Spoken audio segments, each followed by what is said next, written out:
In today's video, I'm going to show you how to remove a custom wallpaper from Opera in just a few simple steps. If you've set a background and now want to switch back to one of Opera's default wallpapers or just change the look of your browser, this guide will make it quick and easy. And if this tutorial helps, make sure to hit that like button and subscribe for more helpful browser tips and software tutorials. Alright, let's get into it. First, open a new tab in Opera so you can see your current home screen wallpaper clearly. This is the fastest way to check what wallpaper is currently active and make sure you're changing the right setting. Once the new tab is open, look to the very top right corner of the browser window. There, you'll see the Easy Setup icon, which looks like 3 horizontal sliders.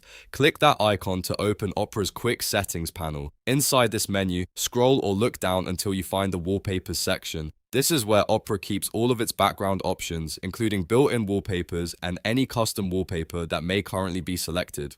To remove the custom wallpaper, simply choose any other wallpaper from the list. As soon as you click a different wallpaper, Opera will replace the custom one with the new selection. That means your old custom background is no longer active, and your browser will now use the wallpaper you chose instead.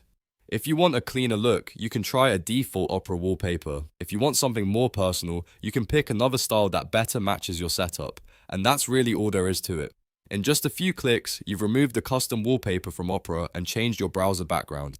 If this video helped you out, don't forget to like the video, subscribe to the channel, and turn on notifications so you don't miss more quick tutorials like this one. Thanks for watching, and I'll see you in the next video.